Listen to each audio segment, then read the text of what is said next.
My name is Nehal, and my fellow group members are Shivani, Juliana, Marwa, and Carly, and we would like to welcome you to our presentation on the age of digital transformation in times of COVID-19.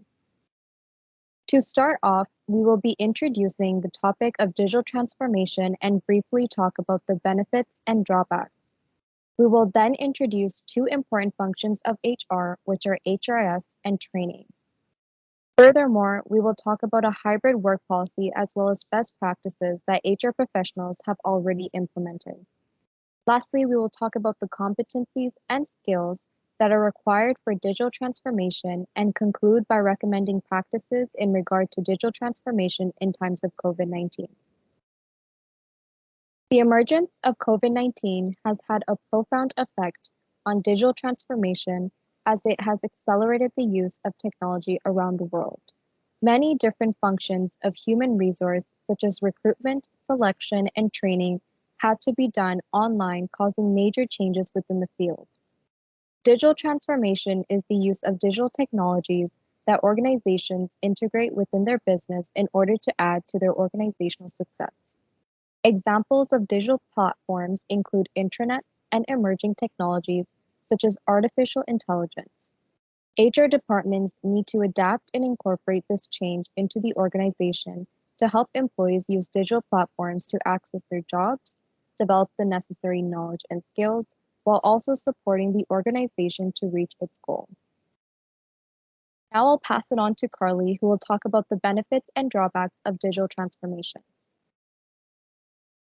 One of the outcomes of digital transformation is remote work, and there are 5 benefits for it.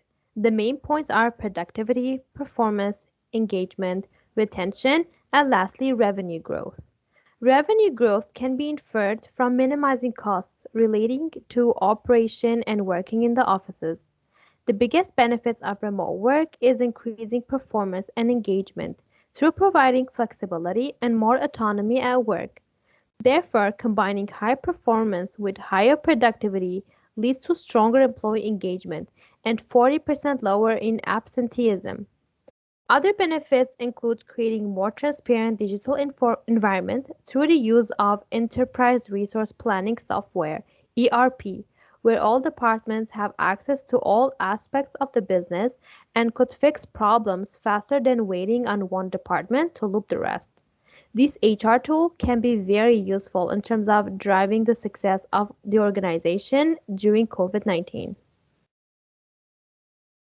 Now I will talk about the drawbacks of digital transformation at the workplace. There is a key area of concern that needs to be taken seriously, especially during COVID-19, and that is cybersecurity risks. In an article shared by HR executive explains that 61% of employees who received cybersecurity training failed a basic test on the subject. This shows a major drawback to remote work. HR departments are responsible for designing and delivering proper training. Given the fact that designing and training is an expensive and time-consuming, having an inadequate training in regards to cybersecurity can have a destructive impact on the business in case of a security breach. That can impose a huge risk on the company's financial and data. This example shows some of the challenges and the drawbacks of digital transformation at the workplace. I will pass it now to Juliana, who will talk about HRIS. HRIS is used to minimize the time spent on administrative work, increase accuracy and transparency by storing all HR functions into one system, such as payroll, employee benefits, and as well as providing features such as employee data and employee self-service.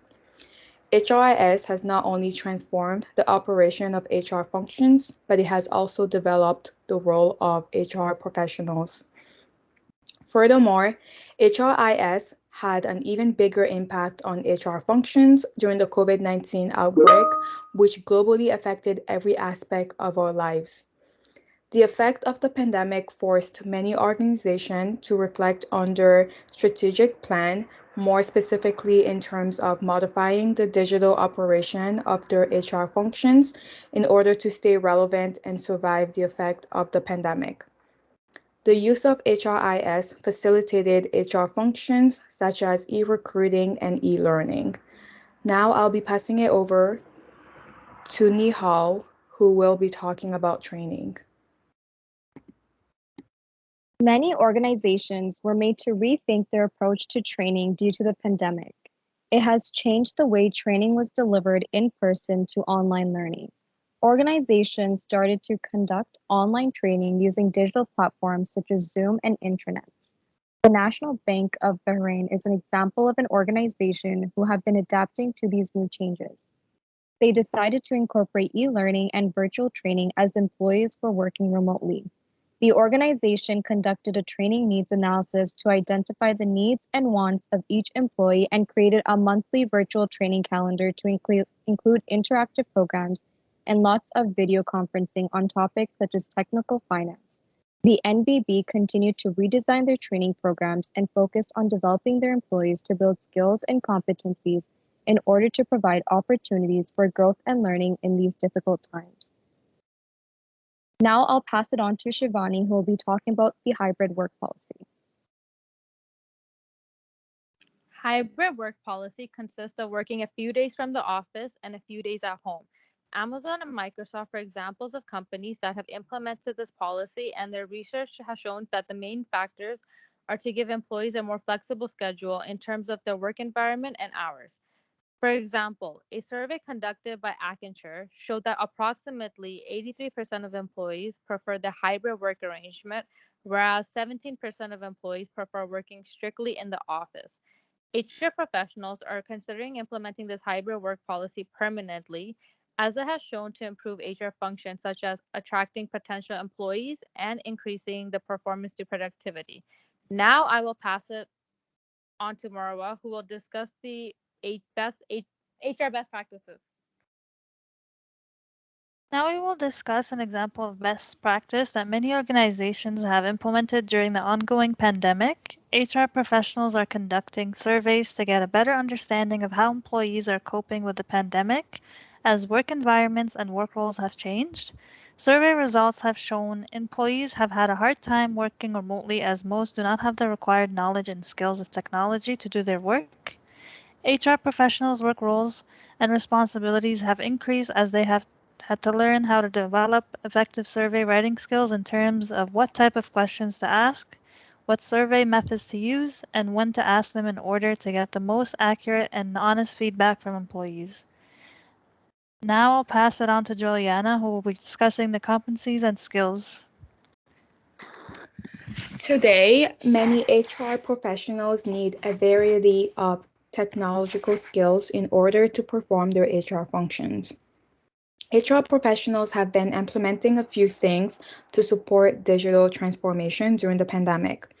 For instance, many HR professionals were required to recruit and select potential candidates using a variety of online recruitment strategies such as strengthening company branding, writing compelling job description, mobile recruitment, using social media platform, video interviewing, and many more.